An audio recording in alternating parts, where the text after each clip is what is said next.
And if you no longer go for a gap that exists, you're no longer a racing driver. Hi there everyone, and welcome to part 3 of my McLaren career mode. Haven't got a lot to say about last episode really. It wasn't my best drive, but Stoffel Vandoorne basically slapped us silly, let's say that much. So hopefully we can pick up a strong result in this race, replicating if not bettering our result in Australia. But before we do that, let's take a quick look at the drivers' standings. After 2 races, you can see we are in 6th place, absolutely pummeling Max Verstappen. That is not a sentence I want to be saying ever again, oh my god. Meanwhile though, our teammate's doing also quite well, in 9th place at the moment with 10 points. Meanwhile at the top of the table, Valtteri Bottas is winning every single race, dominating the field, flattening everyone in his path. He is the supreme leader of Formula 1, and he may never be stopped. Anyway, we have some upgrades coming in for this race, so let's see if they're on the car. The new parts have arrived from the factory without issue. They'll be fitted to the car in time for the next session.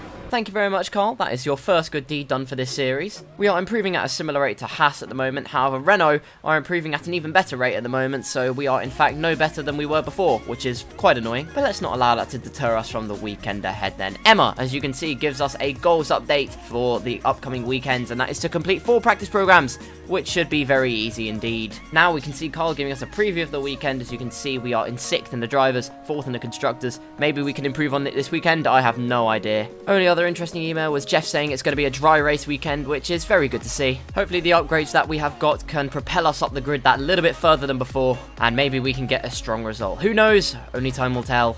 It's time for practice. So here we are then, catapulting ourselves down the back straight, and this was in preparation for the track acclimatization program here. Braking nice and cautiously and turning in nice and cautiously as well, so then we don't run horrifically wide like we did last time out, as some of you might remember. But as you can see, we actually nailed that corner quite nicely, and maybe we can do the same in the last corner. No. Onto the tyre saving program now, and in case most of you are wondering how we did, well, as you can see, we have a purple score coming around the last corner, and that is a very, very good job indeed. We now venture into the ERS management program, and as you can see, another purple score. It's basically been a clean sweep this weekend so far. So there you are, across the line, another purple score. Very nice indeed. You know what, I've just thought of a new drinking game. For every time I say the word indeed, take a shot of alcohol. And if you don't have alcohol and or are under the age limit, just use water, orange juice, whatever floats your boat. I'm at least 100% sure you'll be drunk within minutes. But here we are, this is the qualifying pace program. Vandoorne and Sirotkin were in the way, so we sweep round the outside of Vandoorne, go off the track to try and decimate our way past Sirotkin on the straight. He weaves a little bit, I probably weaved a little bit actually, but who cares. Flying down the straight, 200 plus miles an hour. The Williams engine is absolutely lethal though, unfortunately, but we have better brakes. We might not have the best chassis, but we do in fact have the better brakes.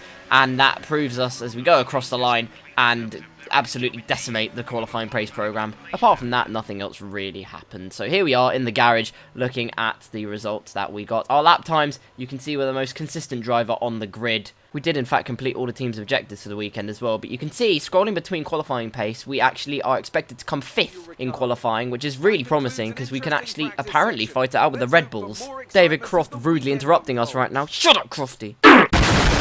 So for the 1% of you that still have eardrums left after that segment, we're doing pretty well as a team. I finished first, Vandoorne finished 7th in that practice session, but anything can happen as this is still practice. So, with that being said, let's go to Claire for an interview and see what she has to say. The fans really seem to enjoy that. You made it look easy. You've got a bit of rivalry going on. How did that come about? You were flying in practice. Do you think you can carry this over to qualifying?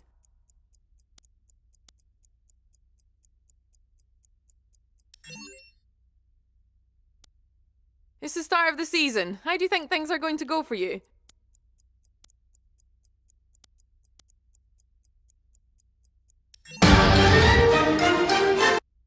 Are you hoping things clear up before qualifying?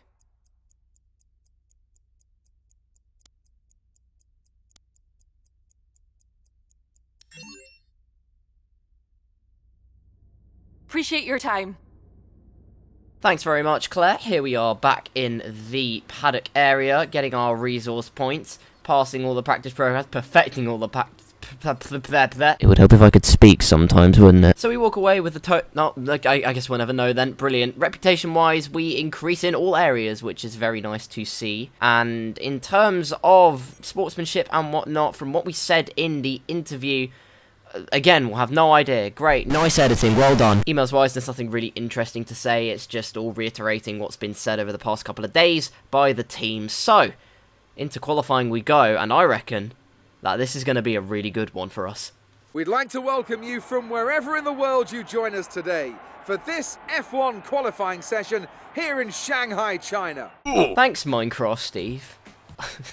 Into qualifying one we go then, and we are skipping through the session straight away, so then later the track will rubber up and we can put in an absolute banger of a time. So our first lap in anger in qualifying, then across the line we go, hurtling towards the first corner. It's quite a short run up, you go under a bit of a grandstand, but then it's sweeping through this right-hander here, sliding a little bit, which isn't that promising. However, we do manage to recover it very nicely, sweeping through the second corner, left-hander, nice and tight, and we get very good traction out of there.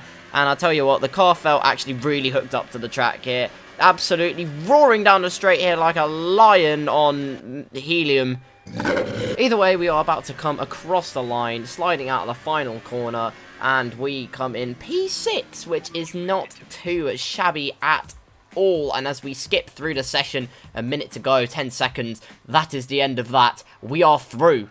And also Van Dorn has made it through, so all looking very positive for the McLaren team. Q2 then once again skipping through, seeing as our pace is apparently godlike. So as you can see, Hamilton setting the pace very early on, and Van Dorn in 10th at the moment. Actually, he's in the top 10 shootout, but we are yet to set a time, so Van Dorn better cling onto that pedestal because it's going to come crashing right down, fella. Once again, through the sweeping right-hander, we go down to third gear, apexing that a bit more finely than we did in Q1, and going very wide in comparison to what we did last time, but still a good exit. Second gear getting the power down, and as we come on through the middle sector, you can see just sweeping through. This car felt hooked to the track. It felt so hooked, and it was a brilliant car to drive. So as you can see, we're about to come round the last corner here, and where is our time going to put us? Cutting the last corner, very fine indeed, but we'll gloss over that. We come home in, I think that was P3. Correct me if I'm wrong? P3! That is incredible.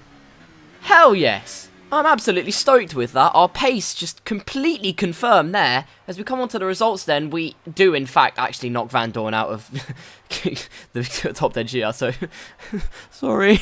However, upon further reflection, we can see that both Vettel and Ricciardo have qualified on the soft tyre, giving them a very, very easy one-stop tomorrow. And furthermore, as Van Dorn has a free choice of tyres, he'll be able to do that one-stop as well. So maybe this is a blessing in disguise. Maybe it was his tactic to get knocked out. Anyway, moving on from that conspiracy, onto Q3 we go, and we have two sets of the ultra soft tyre, as we have been ultra efficient.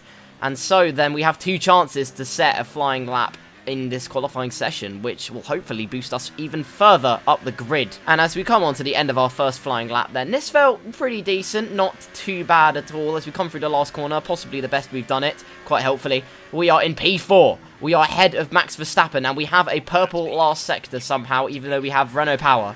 So I will take that. But only to a certain extent, because we are out again to set another flying lap. We are already up on our time. That's how you know it's going well so far. We dropped down to P6 in all that kerfuffle, because of course not many people had set a lap time, but we are out right at the very end of the session. Literally 15 seconds left of the entire session. So coming through the second corner, we actually are down on our time, which isn't good. But through the middle of the lap here, as you can see, we are now a 10th up on our time. Soon up to 2 tenths, I think. Bloody hell, we gained loads in that corner. Locking up slightly into the left-hander, going a bit wide and losing a bit of time. But as we come through the last corner, I believe that is an increase of about a 10th. And as we come across the line, it is going to be, I believe that is P5. And it is our best qualifying result of the year. In 3 races, it's not really anything to get excited about, but there you go. Regardless, not belittling our achievement, it is a very, very solid 5th place. We out-qualified both Red Bulls, which is astonishing, to be honest. However, as I mentioned before, Ricciardo does start on the soft tyre and will have pace later on in his stint, so we better be careful of that. As for Supreme Leader Bottas, who starts in 4th, Mate, I don't know what magician's hat he has, but he's going to have to pull a pretty thick rabbit out of that in order to get a win today. Anyway, extracting ourselves from the hype that is a 5th place in qualifying for McLaren, just showing our progress even further, to be honest. We are here at the rivalry, still absolutely demolishing Stoffel Van Dorn at every turn. Please cheer up, mate. Resource points wise, as you can see, we get quite a few for our endeavours, getting a load for our result versus our car performance, taking us up to 695 resource points so far this weekend. Well done. That was a good qualifying performance. Thanks very much, Emma. We are on strong form so far. Let's keep that in the race. It's time for the Chinese Grand Prix.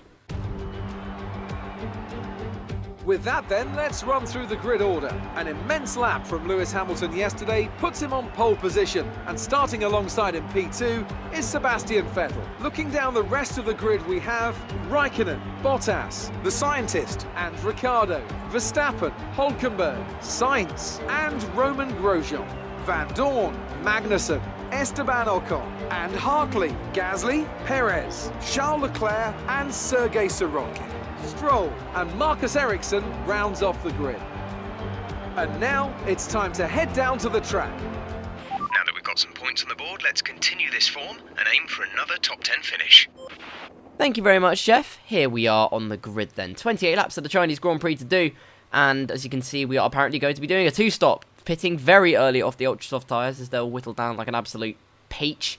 Don't know how that works, but I'll let you figure that one out. But 2 sets of soft tyres all the way through. Similar to what we did, in fact, exactly the same as what we did in the last race in Bahrain. However, the 1-stop turned out to be very potent in Bahrain, so maybe it's time to try a 1-stop strategy here. Ultra softs to mediums, and I know quite a few other people have done this as well, but I don't exactly rate myself for saving my tyres, so this could be interesting. Here we are for the formation lap then, and as you can see, we are just once again slowing the entire pack down, making sure everyone bunches up and ghosts like Ricciardo down there, and it's all chaos behind. Absolutely love it. But we're here, lined up on the grid, 5th place. We did a very good qualifying, and it is away from the grid. 5th place starting off. Bottas gets a very good start against Raikkonen. In fact, I get a pretty good start against Raikkonen as well. Hurtling down towards the first corner here, taking a very tight line in, as you can see. Just trying to find a way past Raikkonen, sliding around a little bit like a happy salmon. But we don't find an avenue through. Raikkonen keeps 4th place, but we have not lost a position either. We settle very nicely into our 5th place, into our starting position, and I think that's pretty much where we'll stay as we go under the Pirelli gantry above. And oh my days, what is this? Down the inside of Raikkonen, that was a Ricciardo-esque move. Absolutely beautiful stuff. And that brings us up into 4th place, and suddenly, maybe we could challenge for a podium. I mean, that's a bit ambitious. However, what's this? Maybe it's not too ambitious. As you can see on the straight here, Bottas is slipstreaming Vettel. I'm slipstreaming the pair of them here. So we're closing in on Vettel at a rapid rate. Bottas down the inside of Vettel. He's making up very quickly for his qualifying mishap as such, trying to get the win off his teammate Hamilton, who's dominating this race so far. As you can see, he's pulled up a huge gap.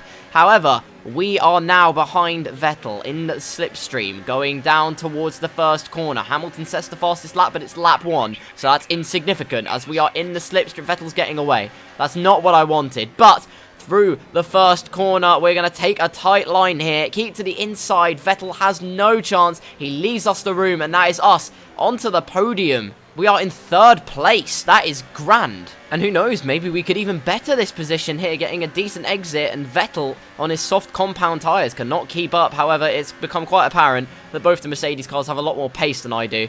So it's just a case now of trying to save our tyres the best we can. If we want to make the 1-stop work, Bottas sets the fastest lap as confirmation that I have nothing compared to him, apparently. But like I was saying, to make this 1-stop work, we're going to have to be ultra efficient on our ultra soft tyres. Coming around the first corner on lap 3 then, as you could see, we were a bit slower actually. And you can see that's confirmed because Vettel is in fact caught up to us already. And that's never a good sign because our tyres are already beginning to wear. Bottas has stayed out for 1 more lap. We're staying out to about lap 8 or 9. So we have got quite a way to go. Box, we're coming in this lap. Now, Jeff, I know you might think I'm crazy, but honestly, did you see the last race? We need to make this 1-stop work. Otherwise, I'm going to be in a big creek. And you know which creek it is, and I can't say it because I'll get demonetized. Not like I'll actually get any money anyway, but we venture onwards then, and as you can see, we are saving ERS as well as saving our tyres as best as we can here. So coming on to lap number 5 then, Bottas comes in, And ladies and gentlemen, we are actually leading this race. Of course, we'll have to make a pit stop, but for now, we are actually leading the Chinese Grand Prix, so that is a very good thing indeed. But we are tiptoeing around the first corner. Jesus Lord above. I've seen faster moving snails than my car at the moment, and coming onto the massive long straight, you could see me soaring at the wheels slightly, and that was just because the thing was sliding on acceleration, so much so now that Vettel's got better traction than us on his soft compound tyres, and is now going to go around the outside of us at the hairpin. That's how humiliating this has got. However, like a wily Spanish old fox once said, now we can fight, and we're sliding about on the hairpin. Call this WRC and not Formula 1, but out into the last corner, we actually let him through, and that's because we're going to get a slingshot onto the first corner here, the back straight here. DRS open, overtake mode on ERS, and as you can see, we are able to contend with him in a straight line. I'm getting on the grass slightly, actually, but we get past him and then proceed to do the biggest tiptoe around the first corner. So much so, we're still sliding about. That's how shot these tyres are. How we're going to keep them for another 2 laps is beyond me, he says in post-editing. In all honesty, though, the car felt pretty much undrivable at this point. The tyres were gone. Literally, the rears you saw there were on orange, and we're trying to use hot lap ERS here, but coming out of this corner here, we don't even have a chance now. We're trying to break the slipstream all we can, but it's got to a point where Ricciardo's now caught up to the back of Vettel as well. So Vettel's going to absolutely decimate us on the back straight here, as you can see, and Ricciardo's at risk of just outbraking us completely. I did consider trying to dive it down the inside of Vettel, but thought better of it, because realistically you can see on the exit of that corner how tail happy the car was, and my tyres were just completely done. And you can see Ricciardo's now decided to join in on the party as well, round the outside of turn 1, and I've got literally nothing apart from to try and go back down the inside here with the most shot tyres, and it's worked. Unbelievably, it's worked. We hold on to P2 for now then, but in our absolutely valiant efforts to try and keep it, it turns out we might actually be completely thrown off our pedestal here, because out of the double left-hander we come, down towards the tight left-hander. Ricciardo's just got a yonks better of an exit. He's already down the inside here, and he's outbroken us. There's no point even trying to fight now. His tyres have got years more life than ours, and we're a sitting duck. I've accepted it at this point, but luckily we are coming in very, very soon for our medium tyres. Jeff trying to give us soft tyres. Go away, Jeff. How could you? Yeah, onto lap 8. And finally, we're going to go for the call to box this lap, and we are going to run the medium tyres all the way to the end of the race. And I'm not a tyre-saving god. This has been a shambles. I've slid through pretty much every corner on the track trying to keep the thing on the road, and it's been ridiculous. It's been a poor showing from us, really. Let's not bottle the pit entry then, taking a nice tight line, accelerating very cautiously, because otherwise we're just going to spin out down to the pit speed limit, and we are pitting in, finally, for the medium tyres. Van Dorn on the top left there, I forgot to mention, is in P3 at the moment. He's having an absolute cracker of a race. He's doing the same strategy as Vettel and Ricciardo, which will pay very massive dividends, I am sure. But medium tyres on, through we go, P15, and hopefully we don't P16, 17, 18, oh no. P20, that's not good. However, let's look at the positives of all this. We're in last place. That means we have a lot of overtaking to do, so let's get straight onto that. Yes, finally, instead of being overtaken like in Bahrain, we can finally fight here in China, and immediately on the same lap, we catch up to Magnussen, Grosjean, and Sirotkin here.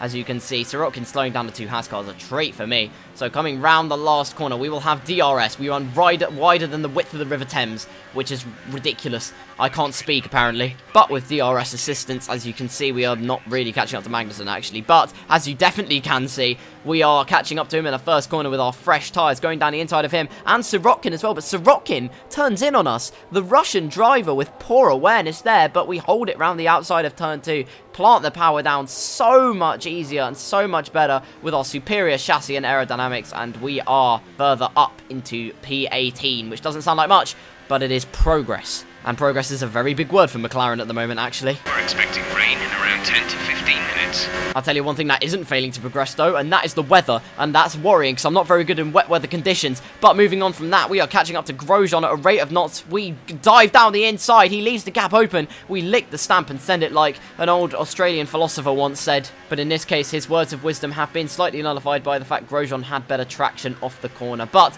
we've used cunning to our advantage, as we have DRS now. We did the same thing we did to Vettel earlier in the race. In the slipstream, towards the first corner. He weaves a little bit. I weaved a little bit, to be fair, so that's probably not a fair comment. But we slide about a little bit. Collision with him, apparently. Didn't hear any contact, but there you go. What can you do? And that is us up into P17. And we proceed to the middle sector of the same lap where Hulkenberg is being held up behind Ericsson. And for that reason, we sweep around the outside of the right-hander. I haven't seen many people overtake there in real life, so I'm going to call that an unorthodox place to overtake. Hulkenberg backs out on the double left-hander, and that is us up into P16. So our next target now is Marcus Ericsson. Hulkenberg's actually trying to go up the inside, which I found quite worrying, but we were braver on the brakes, and that is us keeping P16. Now, it's time for Marcus Ericsson's P15. He has not got good traction off that corner at all. We're going to try and sweep around the outside like we did to both Van Dorn and Sorokin in practice, actually. And now alongside Marcus Ericsson here, but with DRS assistance, overtake on the ERS. Too many RSs, but we are comfortably ahead. Yes, we are going to the hairpin, but Marcus Ericsson's a bit later on the brakes, actually, so we have to leave him space on the inside of the hairpin. But we get the better traction, and that is us up into P15. From one target to the next then, next up is P14, which has just been given to Carlos Sainz, as Stroll in the Williams has somehow overtaken him, which is very bold, and we've caught up to them in about half a lap, as Stroll just doesn't have the pace in the corners. So Sainz, as you can see here, absolute traction off the double left-hander. He's going to try and move around the outside. It's a brilliant move from Carlos Sainz. Highly commendable, but we take advantage of that with Stroll being pushed out wide to dive down the inside. And now Carlos Sainz, P13, is up for grabs. With DRS and ERS assistance, I'm sure that this will be no problem. We are already catching up in the slipstream. I had to be careful with ERS, actually, as I didn't have very much of it, as you can see. But we're going to sail past Carlos Sainz here, late on the brakes, but he's a bit later, actually. He holds it around the outside. Down to first gear we go to get the most of the power out of the engine, and that is Carlos Sainz minced. And now the chase is on for hashtag blessed himself, Lewis Hamilton. Round the final corner we go. However, as I was thinking I could relax, Carlos Sainz, of course, has DRS on the back straight, which I failed to notice as he came swooping around the outside. Then I did actually realise he just absolutely creams us there. That's not a phrase I want to be saying all that often. But back down the inside we go, and Carlos Sainz should give us space.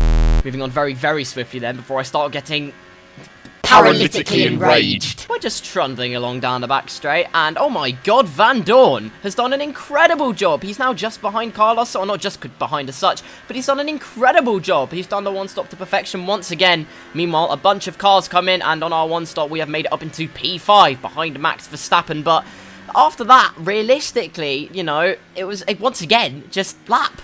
And then segueing onto yet another lap. Yes, nothing changes in these episodes, and it's only been 3 of them, but it's dark clouds in lap 17, but Max Verstappen has a problem. It must be a thunderstorm for him at the moment. He's out of the race. Oh my word, Max Verstappen with a mechanical fault pulled up at the side of the racetrack, as if you couldn't tell already, but he's out of the race, and that has promoted us up into P3.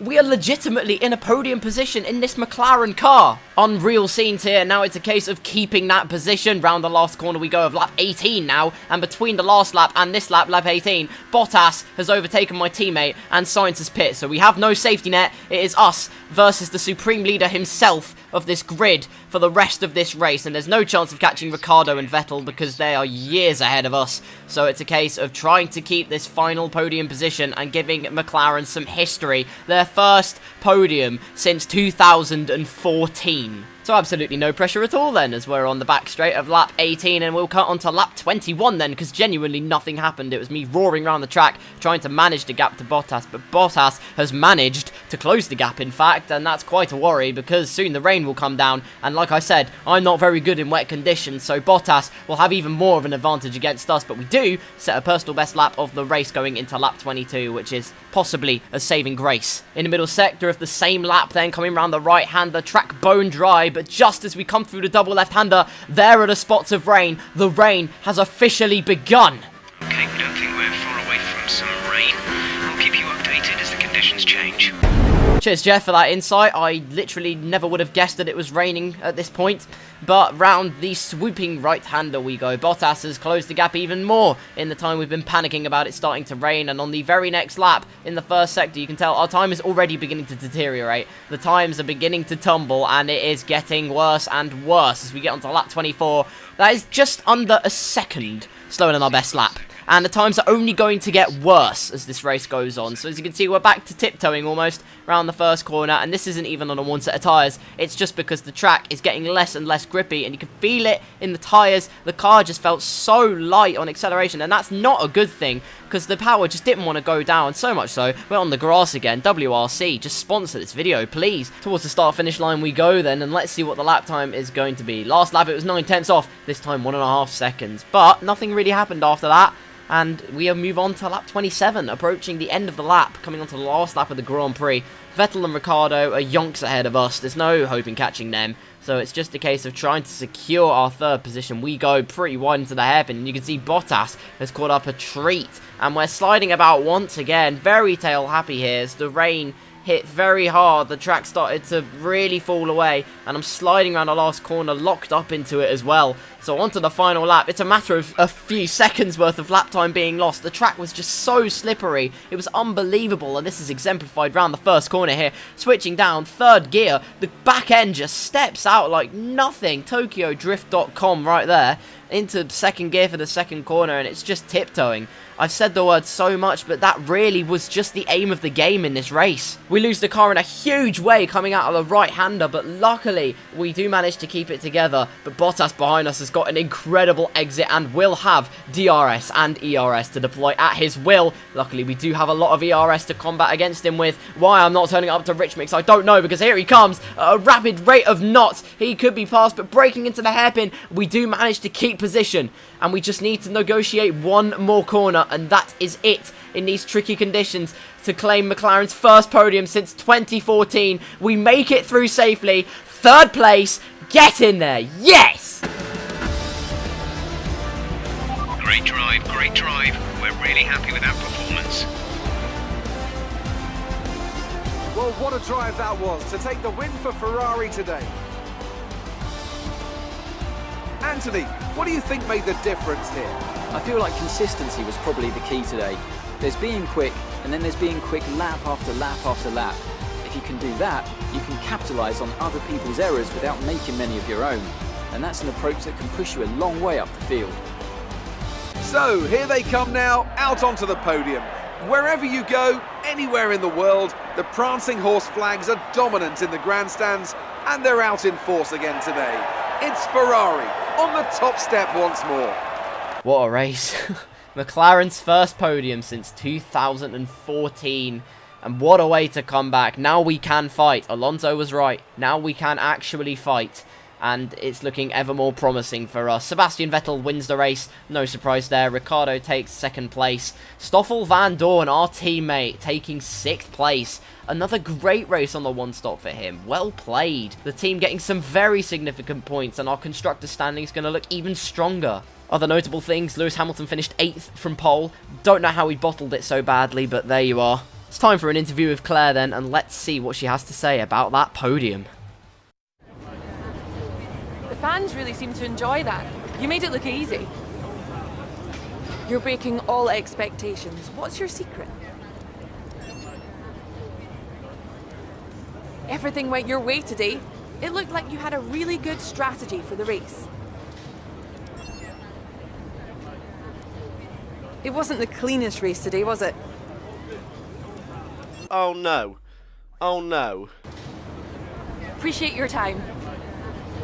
Thanks, Claire, I guess. That was a very tilted last question. I mean, did you not see the race? The AI were turning in on me constantly. Well, like, what was I meant to do? Once again, we are demolishing Stoffel Van Dorn in the rivalry. I mean, as per usual, really. Resource points-wise, we have got quite a few, 938 to be exact, to spend on the car for upcoming races. Reputation-wise, with all the teams, we actually go up in all the teams' reputations, so that third place was very valuable for us. And despite what we said in the interview, McLaren do still like us. We become a bit more of a veteran, showing a bit more sportsmanship in those interviews as well. It has been a very good weekend for us. That's a great result. You did really well. I don't think we can have any complaints with that performance. And the cherry on top of that cake is that Jeff has also enjoyed this weekend massively, so that is amazing. Winning rivalries is a great way to earn respect from your team and around the paddock, which will help make it easier to negotiate favourable contracts. Your first rival is always your teammate, but you can choose who to declare as your second. The harder the rival from the eligible selection, the more respect you stand to gain or lose depending on the result. Choosing a rival, eh? This should be quite fun, I reckon. Oh my god, what is that? That is disgusting. Like, that is actually a disgusting lineup of rivals. I know I just got a podium, but guys, simmer down. I'm not that good. Here are some statistics then on how we've done over the course of these 3 races. Our average qualifying position, average race position, blah-de-blah-de-blah, you know, all of that kind of stuff. But resource points wise and R&D wise, we decided to go for a rear downforce upgrade first, and then, as we haven't done a chassis upgrade, and you know, we need that best chassis award, we're going to go for a chassis upgrade as well. Here are the drivers and constructors standings then. We sit in 5th position ahead of both Lewis Hamilton and Max Verstappen, and McLaren are doing very well as we're sitting 4th in the constructors standings, so all is looking very, very good. Now at this point I would be ending the video, however I have a very important announcement to make. Have you ever been sitting there thinking, God, I wish I could find out when KarlsCars is uploading another video? And I'm so bored at looking at moth lamp memes. Well, if your answer yes to that, you're lying. They are, as you can see here, just the purest form of comedy. But if you did for some reason answer yes to any of those questions, well, have I got news for you. KarlsCars does in fact have a Twitter and an Instagram account. Here is a rough look at my Twitter page. And now a quick look at my Instagram page, where my posts get more likes than I have followers, and I get comments such as Kipto. Mate, it's Capito, you absolute spat. Shut up! Although upon translating Capito, it does actually mean cool, so yeah, thank you. I appreciate that. Also, ignore when this photo is posted, because there you go. Anyway, that is my Twitter and Instagram accounts for you guys. Be sure to give them both a follow. They're both under the same username, at KarlsCarsYT. No spaces, no capitals, no nothing. Just KarlsCarsYT. I'm going to make sure I update them a lot more, because then you guys know when a video's coming out and whatnot, what I might be doing in my life. I don't know. Who knows? It'll be a whole lot of fun though, that's for sure. So for one more time, please give them a follow. KarlsCarsYT. Click that follow button. And there we are. I think that's all I have to say. But if you haven't already, subscribe to my channel, ring that notification bell, and you'll be entered for my Roblox gift card giveaway. Here we are with our results in the background then. From 5th place in Melbourne to our first podium here in the 3rd race. The season can surely only go up from here, so things are looking on the up. Thank you ever so much for watching. If you did enjoy this, please hit a like, subscribe to the channel, hit that notification bell so you don't miss an upload, and I will see you next time.